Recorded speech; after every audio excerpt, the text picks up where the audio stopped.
बिना झुके, बिना डिगे, बिना हटे निरंतर उसके लिए अहर्निश प्रयास करने का कार्य रहा हो, या फिर अपनी पौराणिक और ऐतिहासिक पहचान को अक्षुण्ण बनाए रखते हुए समाज के प्रत्येक तबके को नवीनतम ज्ञान से ओतप्रोत करने के लिए की जाने वाली कार्रवाई। हमें आश्चर्य होता है, वास्तव में देख करके कभी मुझे आश्चर्य होता है, क्योंकि मैं पिछले 25-30 वर्षों से गोरखपीठ के हर एक कार्य के साथ जुड़ा हूं। उसको नेतृत्व करने का सौभाग्य मुझे प्राप्त हुआ, लेकिन मैं इस बात को देखता हूं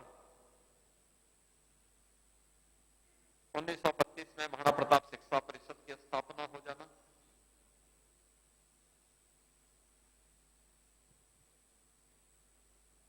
1945-46 में महिला शिक्षा के लिए स्कूल और कॉलेजेस की स्थापना हो जाना, 1956 में महाराणा प्रताप पॉलिटेक्निक की स्थापना की कार्रवाई को आगे बढ़ा देना,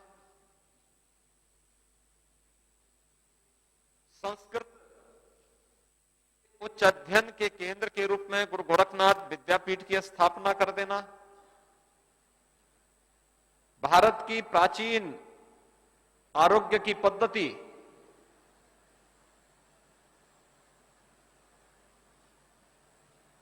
आयुर्वेद हॉस्पिटल और आयुर्वेद कॉलेज की स्थापना के लिए कदम बढ़ाना,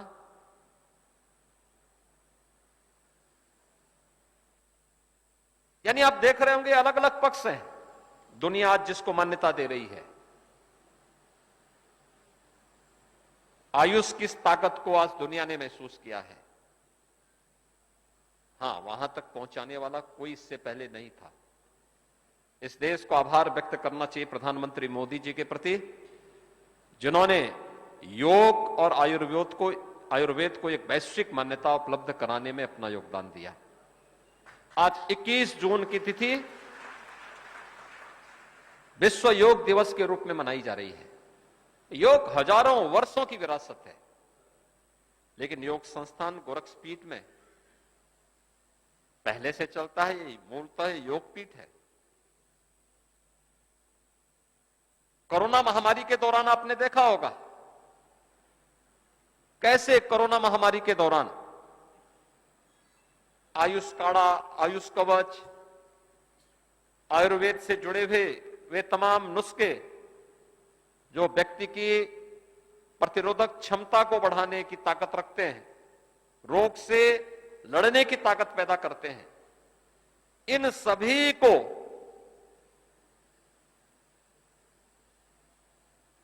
दुनिया ने माना है। कौन ऐसा भारतीय परिवार है, मुझे अभी हाल ही में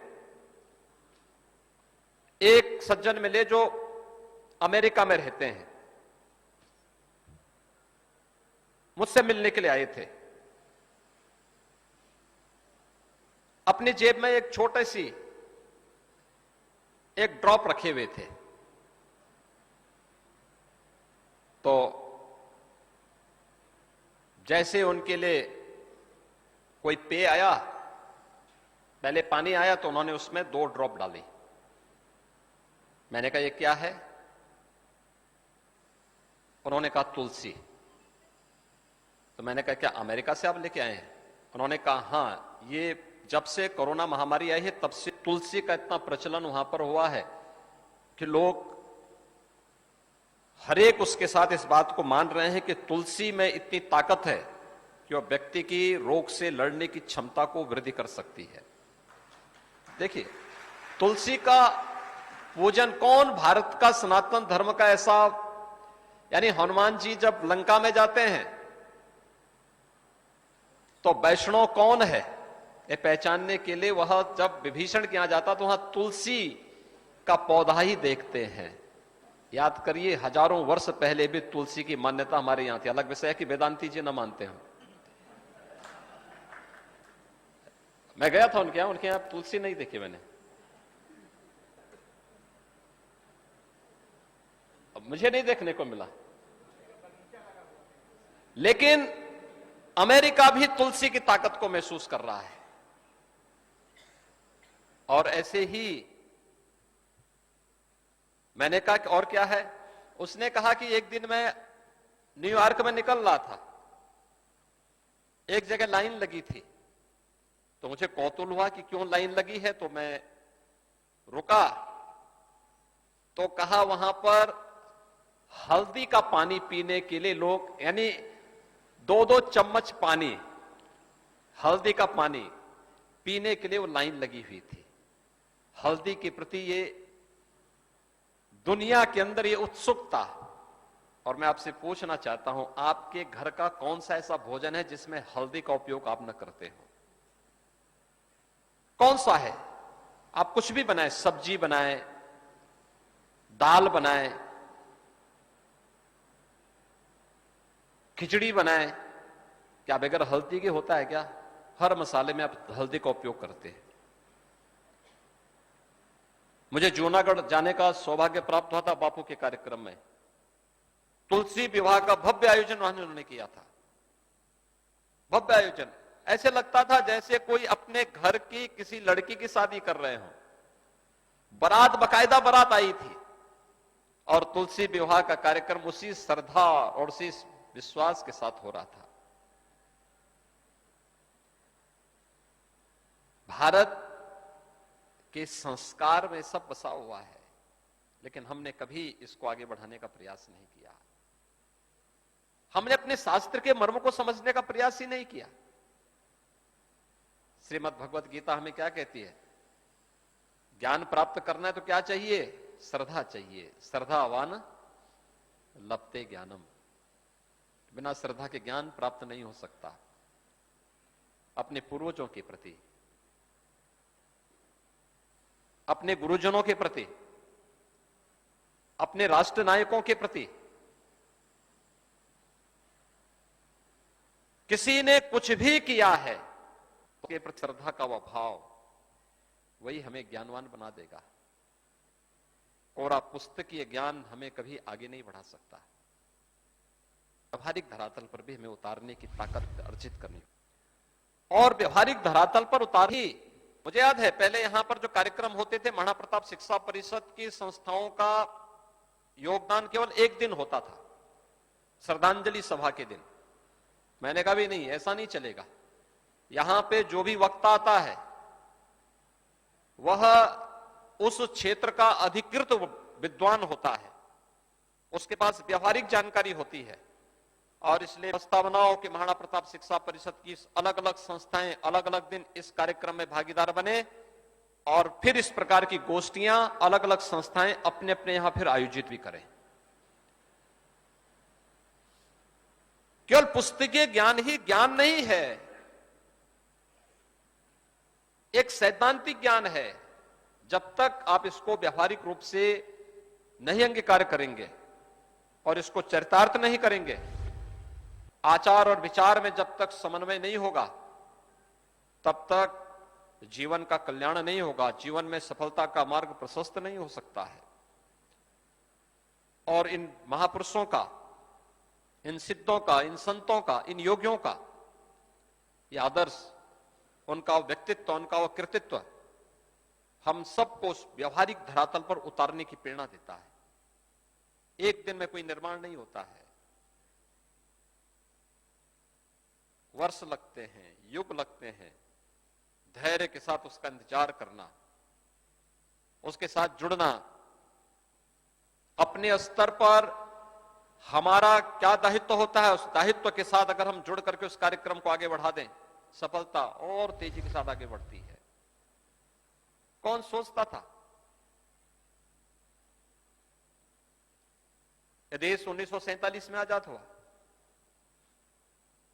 1949 में अयोध्या में विवादित ढांचे के अंदर रामलला का प्रकटीकरण हो जाता है। उस आंदोलन में उस समय अयोध्या के गिने चुने संत थे, बाबा अभिराम दास जी, पूज्य महंत रामचंद्र दास जी महाराज, और इन सबको संरक्षण किसका प्राप्त था? पूज्य महंत दिग्विजय नाथ जी महाराज का।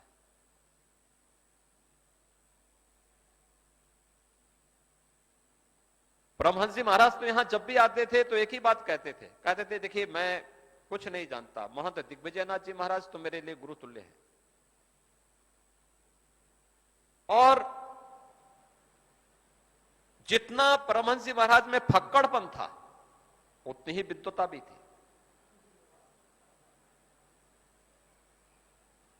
उसी विद्वता के साथ, उसी दृढ़ता के साथ अपनी बातों को बेबाक तरीके से मंचों पर रखते भी थे। और ब्रह्मलीन महंत दिग्विजय नाथ जी महाराज की ही प्रेरणा से हाई कोर्ट में राम जन्मभूमि का मुकदमा लड़ना है, इसको लेकर के परमहंस जी महाराज गए थे। वही मुकदमा फिर आगे बढ़ता गया, बढ़ता गया, बढ़ता गया। याद करिए कैसे एक से एक पीढ़ी जुड़ती गई। सभी संत, पूज्य संतगण यहां पर हैं। और सचमुच मैं जब अयोध्या जाता हूं पता ही नहीं लगता कि मैं गोरखपुर में हूं, अयोध्या में हूं, कभी नहीं पता लगता।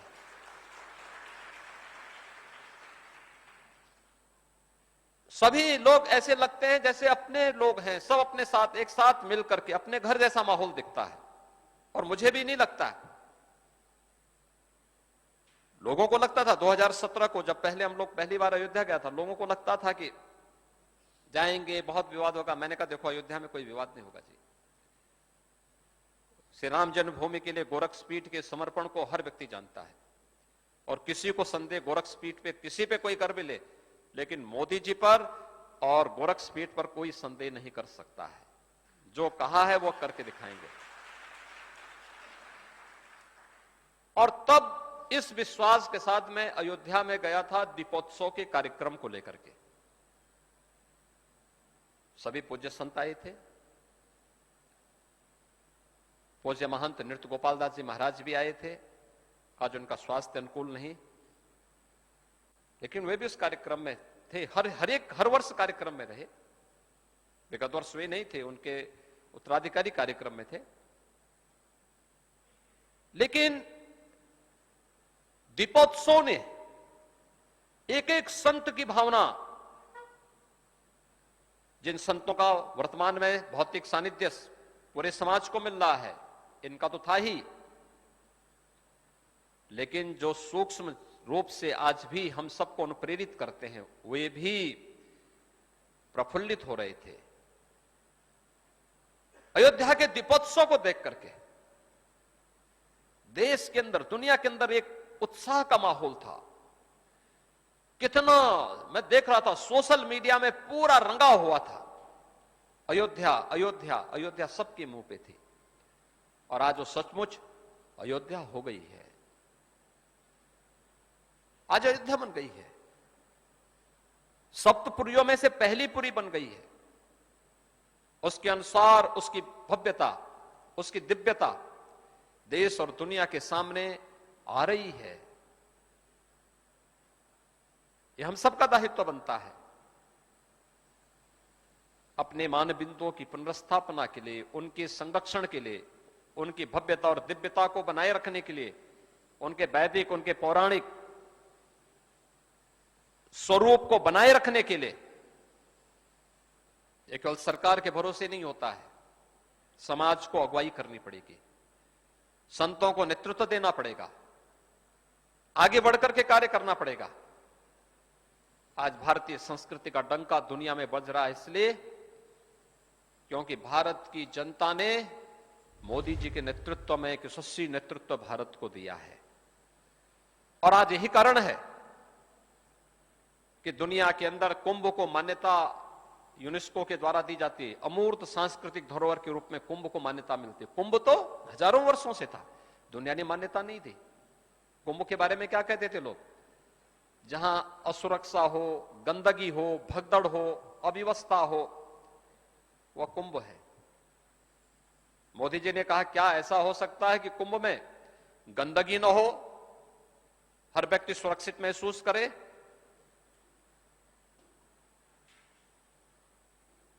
हर जगह एक सुव्यवस्था दिखे? हम लोगों ने कहा जरूर प्रयास करेंगे। और आज आपने देखा होगा प्रयागराज कुंभ कितनी भव्यता के साथ, जितनी उत्तर प्रदेश की आबादी है उससे ज्यादा श्रद्धालु प्रयागराज कुंभ में आए थे।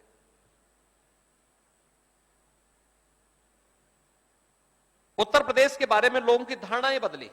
इससे पहले होता क्या था? उत्तर प्रदेश के अंदर कई शहर ऐसे थे जहां के बारे में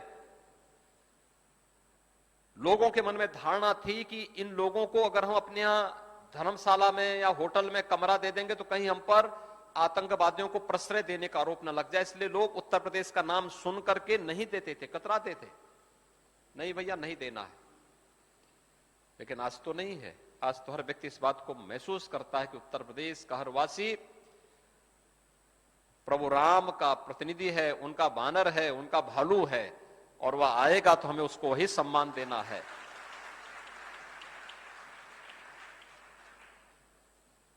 उनका प्रतिनिधि है, भगवान श्री कृष्ण का प्रतिनिधि है, बाबा विश्वनाथ का प्रतिनिधि है, भगवान बुद्ध का प्रतिनिधि है, बाबा गोरखनाथ का प्रतिनिधि है, संत कबीर का प्रतिनिधि है, इन पूज्य संतों का प्रतिनिधि है जिन्होंने अपना जीवन समर्पित किया था इन मानबिंदुओं की पुनर्स्थापना के लिए। अयोध्या के लिए क्या क्या नहीं संघर्ष करना पड़ा था, सब कुछ करना पड़ा था, तब ये सफलता प्राप्त हुई। और उस सफलता के लिए जो अहर्निश प्रयास हुए, किसी ने अपना नहीं देखा, मेरा क्या होगा, मुझे क्या मिलेगा, ये नहीं कहा। मैंने अयोध्या में बात कभी नहीं सुनी कि मुझे क्या मिलेगा। सबके मुंह से एक बात निकलती थी, किसी भी संत से बात करो वो कहते देखिए कुछ नहीं, केवल एक काम हो, अयोध्या में भगवान राम की भव्य मंदिर के निर्माण का मार्ग प्रशस्त हो। हर व्यक्ति की बात कहता था। जब चारों ओर से एक आवाज निकलती है तो सपना साकार होता है, संकल्प साकार होता है, उसको साकार होने में कोई देर नहीं लगती है। लेकिन जब यह होता है कि मैं और मेरा होने लगता है तो भाइयों बहनों कभी सफलता प्राप्त नहीं होती है। वहां द्वंद्व होता है, महाभारत होता है, अराजकता फैलती है, अव्यवस्था फैलती है, आतंकवाद फैलता है, और हम सबको इस बारे में हमेशा ध्यान रखना होगा।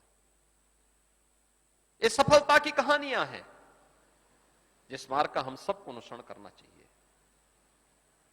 राष्ट्र नायकों के प्रति श्रद्धा और सम्मान का भाव होना चाहिए। आज आप देख रहे होंगे प्रधानमंत्री मोदी जी के नेतृत्व में देश ने कितनी सफलता प्राप्त की। गृह मंत्री अमित शाह जी ने कश्मीर से धारा 370 को हटाने में कोई कोताही नहीं बरती। ये जानते थे ये धारा देश के लिए खतरनाक है, भारत की एकता और अखंडता पर एक सूल है, इस सूल को उखाड़ फेंको, आतंकवाद सदियों के लिए समाप्त हो जाएगा। आज वो समाप्त हो रहा है।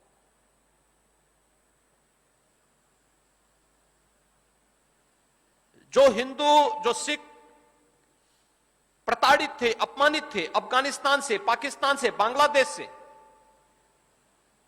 कैसे दुर्भाग्यशाली थे उन बेचारे कि उनको कोई देश अपना नहीं मानता था। मोदी जी ने कहा, अमित शाह जी ने कहा नहीं ये सब हमारे हैं, और कानून बना करके उन सबको भारत की नागरिकता दे दी। कहां जाएगा दुनिया का हिंदू, कहां जाएगा दुनिया का सिख, बौद्ध, जैनी, ये कहां जाएंगे? अंततः जब संकट आएगा तो उन्हें भारत की तरफ ही देखना होगा, और भारत उन्हें दोनों हाथ फैला करके आज अपना रहा है। जब एक कानून बनता, आपने देखा होगा तमाम लोगों ने विरोध किया, लेकिन बिना उसका विरोध किए इसको लागू किया गया। क्या एक पहले की सरकारें कर पाती? हिम्मत नहीं थी। जब नजरिया वोट बैंक होगा तो यही सब देखने को मिलता है। अराजकता, आतंकवाद, पहले की सरकारों में आतंकवादियों के मुकदमे भी दर्ज वापस होते थे, आतंकवादियों के महिमामंडन होते थे, शहीदों का अपमान होता था। आज तो आतंकवादी का महिमामंडन कोई नहीं कर सकता। ये तब हो रहा है जब देश के अंदर कोई राष्ट्र नायक जैसा नेतृत्व होता है, संतों की प्रेरणा होती है, पूर्वजों का आशीर्वाद होता है, तब ये सब संभव हो पाता है। और आज उस दिशा में जो प्रयास प्रारंभ हुए हैं वो बहुत सार्थक हैं। हम सब धन्य हैं और मैं अपने को सौभाग्यशाली मानता हूं कि मुझे अपने पूज्य गुरुदेव का लंबे समय तक सानिध्य प्राप्त हुआ, लंबे समय तक सानिध्य प्राप्त हुआ। उनका मार्गदर्शन, उनके साथ मुझे तमाम वे व्यवहारिक जानकारियां लेने और उसको जानने का अवसर प्राप्त हुआ। मुझे लगता है जो अन्यत्रों के लिए, अन्यों के लिए बहुत दुर्लभ होता है। और आज यही कारण है हम लोग पूरी मजबूती के साथ, पूरी प्रतिबद्धता के साथ संत समाज का भी, उत्तर प्रदेश शासन का भी और उत्तर प्रदेश की जनता का भी पूरा सम्मान बरकरार रखते हुए जिन मूल्यों, जिन आदर्शों की स्थापना के लिए उत्तर प्रदेश के अंदर कार्य कर रहे हैं, उनको उसी मजबूती के साथ आगे बढ़ाने का कार्य भी किया जा रहा है। आज पूज्य गुरुदेव की 7वीं पुण्यतिथि है। गोरक्षपीठ, उससे जुड़ी हुई संस्थाएं हैं, नाथ संप्रदाय की जो अधिकृत सबसे बड़ी संस्था है योगी महासभा, या सनातन हिंदू धर्म से जुड़े हुए हमारे खड़ दर्शन संप्रदाय, या भारत के अंदर के वे सभी संप्रदाय जो भारत और भारतीयता के प्रति श्रद्धा और सम्मान का भाव रखते हैं, उन सब का जो विकास हो रहा है हर प्रकार का, आध्यात्मिक, सांस्कृतिक, भौतिक विकास के जिस नित्य नवीन प्रतिमान को छूने का प्रयास कर रहे हैं, यह अभिनंदनीय है। हम सबको उसके साथ जोड़ना चाहिए। हर सार्थक और अच्छे प्रयास के लिए हमारा समर्थन और सहयोग होना चाहिए। अच्छे प्रयास को हमें प्रोत्साहित करना चाहिए और गलत प्रयास कहीं से भी हो, कोई भी करे, उसको हतोत्साहित करना चाहिए, जिसके कारण राष्ट्र की सीमा बाधित होती हो। गोरक्षपीठ ने कभी अपने को एक उपासना विधि तक सीमित नहीं रखा। ये नहीं माना कि हम नाथ संप्रदाय के, तो हमें केवल नाथ संप्रदाय की बात करनी है। गोरक्षपीठ ने कभी ये नहीं माना कि हम शैव परंपरा के तो शैव परंपरा को मानेंगे। नहीं, जो भारत के हित में होगा, भारत की आने वाली पीढ़ी के हित में होगा, गोरक्षपीठ उसका सदैव समर्थन करेगी, सदैव उसका अनुसरण भी करेगी।